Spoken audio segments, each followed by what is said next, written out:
সম্পর্কের কফিনে শেষ পেরেকটি ঠুকেছে ভারত।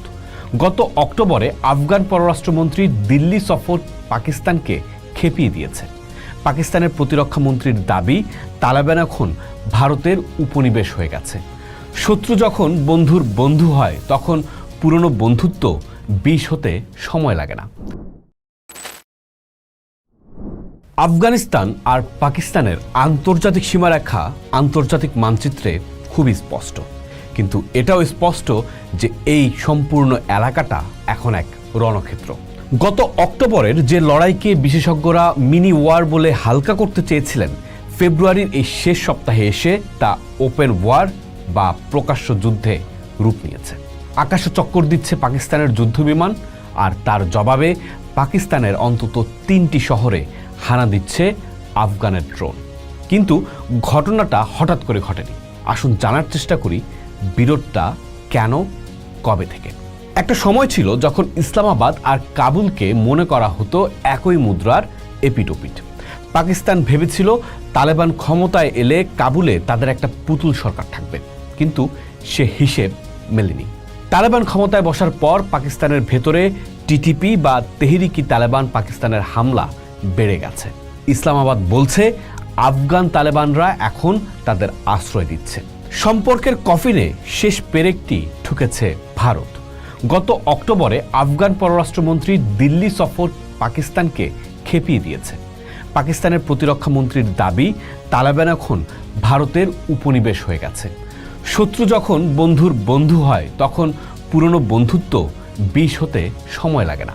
এই লড়াইয়ের মূল কারণ সন্ত্রাসবাদ না। মূল কারণ জানতে আমাদের যেতে হবে 1853 সালে। সম্পর্কের কালো দাগটা টানা হয়েছিল ঠিক যেই সময় ব্রিটিশ ভারতের পররাষ্ট্রমন্ত্রী স্যার মর্টিয়ার ডুরান্স আর আফগান আমির আব্দুর রহমান যে রেখা টেনেছিলেন তাকেই আমরা চিনি ডুরান্স লাইন নামে। পাকিস্তান মনে করে এটা চিরস্থায়ী আন্তর্জাতিক সীমান্ত, কিন্তু আফগানরা তা মানতে নারাজ। তাদের দাবি, 18 শতকের আফগান সাম্রাজ্য বর্তমান পাকিস্তানের খাইবার পাখতুনওয়া আর বেলুচিস্তানের একটা বড় অংশ জুড়ে ছিল।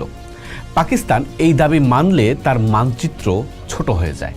তাই দুই দেশের সম্পর্কের পারদ যখনই নামে, ডুরান্স লাইন তখনই উত্তপ্ত হয়ে ওঠে। কিন্তু যখন দুই দেশের সম্পর্ক ভালো থাকে তখন এই আলাপ কেন ওঠে না?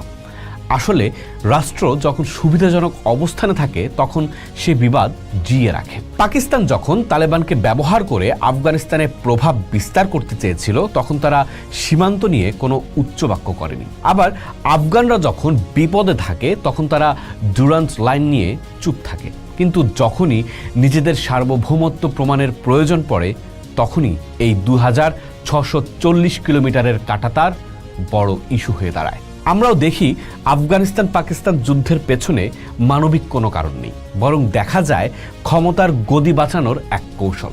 পাকিস্তানে এখন চরম অস্থিরতা। ইমরান খানকে জেলে রেখে সরকার দেশ চালাতে গিয়ে হিমশিম খাচ্ছে, অর্থনীতি ধসে পড়েছে। তাই প্রশ্ন উঠছে, জনগণের ক্ষোভ অন্যদিকে সরাতেই কি এই যুদ্ধ? ভারতের পররাষ্ট্র মন্ত্রণালয় অন্তত তেমনই মনে করে। তাদের ভাষায় পাকিস্তান নিজেদের অভ্যন্তরীণ ব্যর্থতা ঢাকতে যুদ্ধের ধোঁয়া তুলছে। অন্যদিকে তালেবানও কিন্তু খুব একটা স্বস্তিতে নেই। দেশে খাদ্যাভাব, বেকারত্ব আর নারীদের ওপর দমনমূলক আইনের কারণে জনমনে চাপা অসন্তোষ আছে।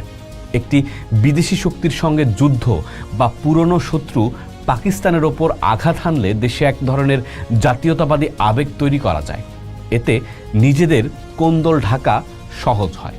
তাই বলা যায় এই ডুরান্স লাইন আসলে দুই দেশের শাসকদের জন্য একটি সেফটি ভালভ। ঘরের আগুন যখন বাইরে ছড়াতে চায় তখন শাসকরা সীমান্তের ওপারে গোলা ছুঁড়ে দৃষ্টি ঘোরানোর চেষ্টা করেন। বর্তমানের এই ওপেন ওয়ার হয়তো সেই ক্ষমতার খেলারই একটা রক্তাক্ত অধ্যায়। পোস্ট দেখুন, ভাবুন, করুন, থাকুন পোস্টের সাথে।